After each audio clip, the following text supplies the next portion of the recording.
we're going to be talking about how to deal with emotions that block us from making change. This is Priyal Thakur here. I'm a certified EQ practitioner and EQ assessor from 6 Seconds, on my way to becoming a certified EQ coach as well. Do you often get caught up in the feelings of anxiousness, extreme helplessness, feeling lost or overwhelmed or not knowing what to do next? I'm going to be sharing 3 tools that can help you deal with the feelings and block you from making change. The thing about change is, when we are trying to implement our change in our lives, whether it's navigating a work or career transition, whether we are trying to launch our own coaching practice, trying to eat better, or moving cross-country for a new job, we often get stuck.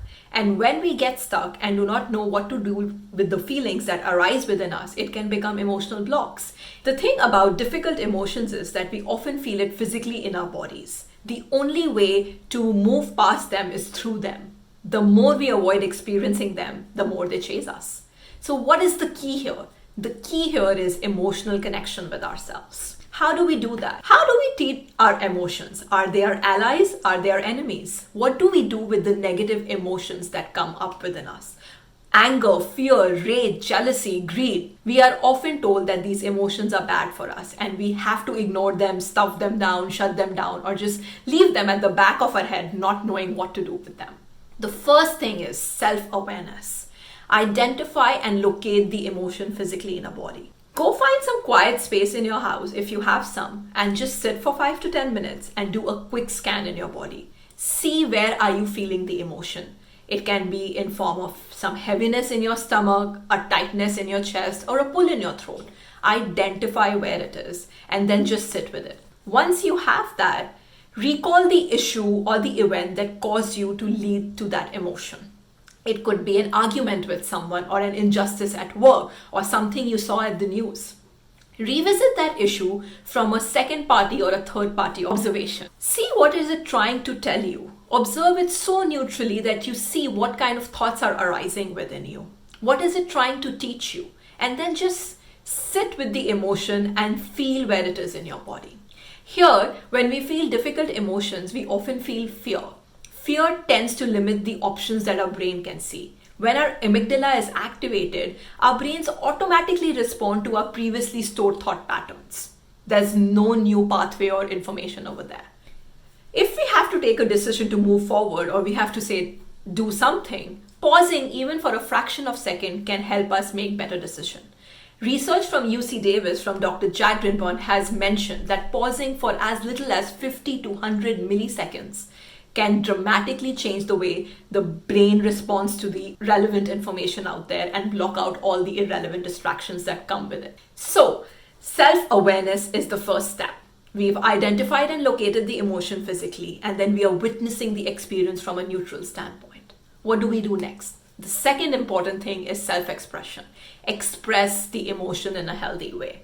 For some people, it can be singing or dancing or yoga. For some people, it can be journaling, because journaling brings quite a lot of clarity to where you want to go next, and just write out your thoughts and do a brain dump.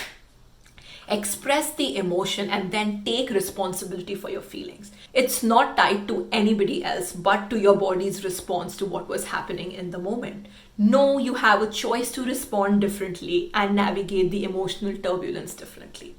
It is yours and yours only.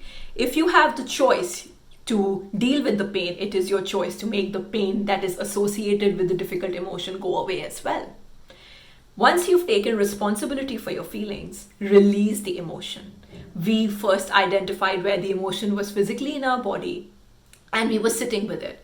Now, move with the emotion as it moves with you through different parts of your body, taking different shapes and forms and sizes until it completely dissipates. Sit with it. After that, they feel a lot lighter and a lot more freer. Often taking a deep breath after that, it releases the difficult emotion from your body completely. And then you just feel you can move forward. You get unstuck. So we did self-expression, where we took responsibility for our feelings, expressed our emotion, and then released the emotion slowly from our body. Last but not the least, reset. Do some self-care.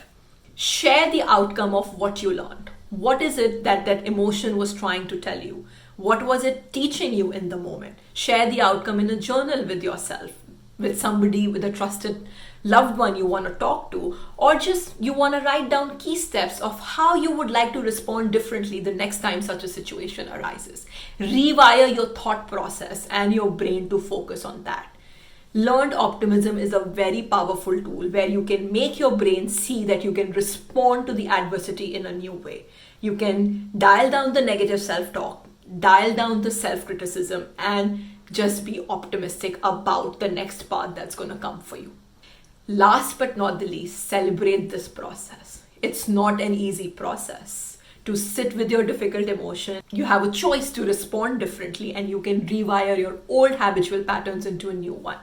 So do something nice for yourself. Go for a walk, buy yourself flowers, or just take a day off work, or even half a day, whatever makes you happy in the moment. Remember to celebrate the process, because this is the beginning of your growth journey. So what did we talk about?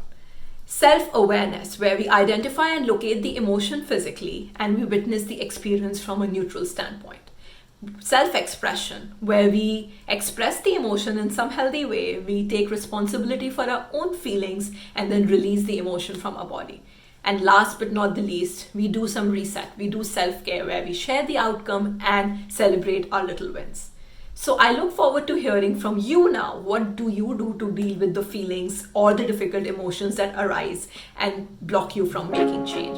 I look forward to hearing your comments, thoughts, and feedback, and can't wait to chat with you in the comments. Thank you so much, everyone. Bye-bye.